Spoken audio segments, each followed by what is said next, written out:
Hey everyone, in this video, I will show you how you can still make Facebook lead form ads work. In other words, how you can get better quality leads from Facebook lead form campaigns. The idea is if we are doing a lead form campaign, we know that we end up getting a lot of bad leads, not qualified enough, or sometimes situation gets real awkward and they start saying that I didn't even leave my information on the ad. How did you contact us? So that's a really awkward situation. And in order to avoid that, we need to do our lead forms in a certain way. And that's exactly what I'm going to show you in this video. So let's just do create. I'm on my ads manager, by the way, adsmanager.facebook.com. Come to the right ad account by selecting this toggle. Going to leads is going to be our objective. So this is the campaign. Objective will be leads, and then give it a budget. And there we go. So go to the ad set level, make sure that you select the right page, and the conversion location must be instant forms. So that still stays the same. Give it the budget, give it the location, audience, placement. So that's what you do on the ad set level. And if you want to see how I create Facebook ad campaigns, you can watch my video on my channel. There are plenty of those currently available. Now, what I want to show you in this video specifically is how to create the lead form so we don't end up getting bad leads. So on the ads, we need to create a form.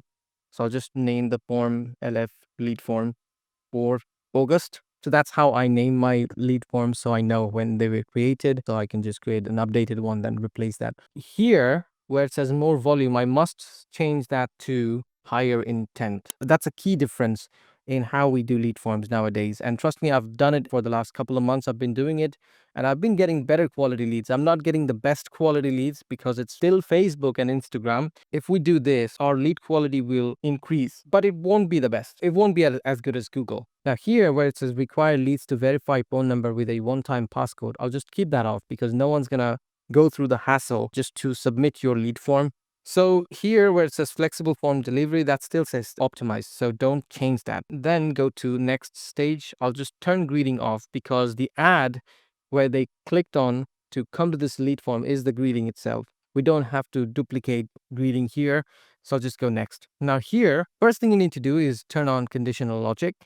And then here, I'll just add some qualifying questions. You need to add at least 2 qualifying questions to your lead form to make it optimized enough so it can filter through and just get you better quality leads. Now, the first question is, do you need the service? Any kind of business, like it's a pressure washing business, it's a landscaping business, it's a roofing business, it could be anything. But you need to say, do you need the service? So let's say I'm doing it for mold removal service. So do you need mold removal service for your home? And I'll say answer 1 is yes. Answer 2 is I'm just exploring. This sets a difference, guys, because if they select I'm just exploring, you know that they're not a good quality lead. Then the next question we are going to do is, are you the homeowner? The first question is yes. The second question is renting. Now, if they select yes, they're qualified. If they select I'm renting, let's just assume that they don't have the authority to take mold removal service for their home as the tenant. It's just a process of me explaining how you should qualify your leads, not a real thing. Here, if they say answer is yes, they're qualified. If they say exploring, they're just not qualified. And if they say yes, they go to the next question. Are you the homeowner? If they say yes, they're qualified. If they say I'm renting, they're not qualified. Let's assume for this example. Now here in the description, I'm going to say your information is 100% secure. So they know that we do not sell or share information. And then we are asking for name, email, phone number, which is totally fine. But before that, we're just qualifying them. Now go to next, and I'll just enter the privacy policy of my website just for this example, and then go to review screen, end screen. So we have to have 2 endings here. The first one is qualified. So whoever gets qualified, they go to ending 1 or the end page 1. If they're unqualified or disqualified, they go to end page 2. So this is qualified. So we'll just call it qualified, and then we'll say thanks for leaving your details. We will contact you as soon as possible, and then go to website. So we'll just say that's my website. So this will be the business website. I'm just giving you an example. So this is going to be the end page, right? This is what it's going to look like for qualified people. Now, those who are unqualified will have a different end page. For them, we'll say unqualified or not qualified. It's not a good fit, but you need to be polite even though they're unqualified.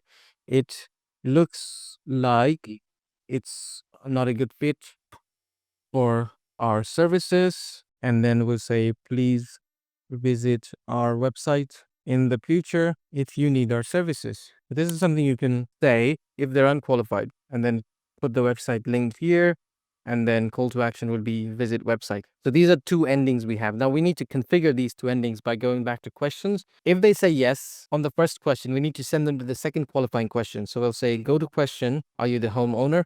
And if they say I'm just exploring, just send them to the unqualified ending. Now, if they say yes to the question, are you the homeowner? We'll just send them to qualified. And if they say I'm renting, I'll just send them to unqualified.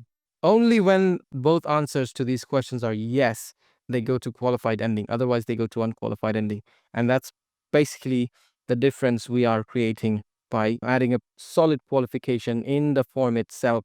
And one more thing you need to do is in the form, the first page, the form type must be higher intent. It can't be more volume, because if it is, it's the same thing. When you contact them, they'll say, I didn't even leave my details. How did you contact me?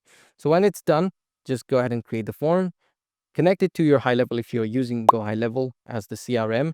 Connect it to your high level, map all the fields. That's how you can get better quality leads. Trust me, I'm doing this. I've got really good quality leads this way. So you can try it as well. Even if you are running landing page ads, you can try this one out to see the difference between the quality of the leads coming from your landing page versus the quality of leads coming from these type of instant forms that you can create.